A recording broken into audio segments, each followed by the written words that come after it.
अवधूत चिंतन श्री गुरुदेव दत्त श्री स्वामी समर्थ जय जय स्वामी समर्थ। आज आपण जाणून घेणार आहोत श्री गुरुचरित्र पारायण वाचल्याने आपल्या जीवनात कुठले सकारात्मक बदल होतात। गुरुचरित्र वाचण्याचे आज आपण फायदे जाणून घेणार आहोत, तर कुठेही व्हिडिओ स्किप न करता पूर्ण ऐका।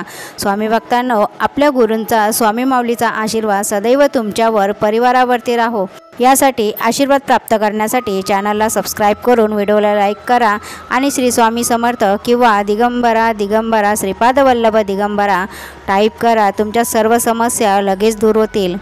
पहिली गोष्ट म्हणजे गुरुचरित्र वाचणारी व्यक्ती ही मुळातच खूप भाग्यवान व पुण्यवान असते। तुम्ही कितीही धनवान असा, व्यावसायिक असा, कितीही चांगली नोकरी असू द्या, पण पूर्व पुण्याई व आपल्या गुरूंचा आशीर्वाद असल्याशिवाय मनाचा निश्चय होणे अवघड आहे। घरी आपण पारायण करतो त्याचे 100 पट फळ मिळते, तर श्री क्षेत्रात किंवा सेवा केंद्रामध्ये याचे 100 पटीने आपल्याला फळ मिळत असते।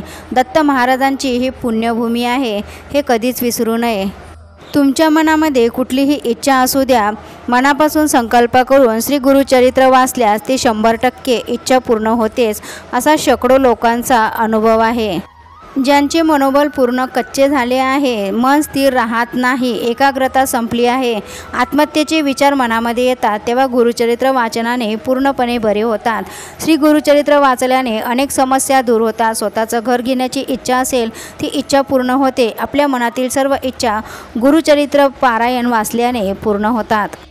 विवाह जुळण्यास अडथळे निर्माण होत असेल तर श्री गुरुचरित्र याचे वाचन केल्यास विवाह जुळतात। तुमच्या घरात पैशाची समस्या असेल ते दूर होते। पितृदोष असल्यास खूप फरक पडतो। ज्यांना संतती नाही त्यांना संतती होते। पती पत्नीमधील भांडणे वादविवाद कमी होतात। नात्यांमध्ये प्रेम वाढते। नात्यांमध्ये असलेला गैरसमज दूर होतो। म्हणून काहीही झालं तरीही वेळ मिळाला असता पारायण करायला विसरू नका।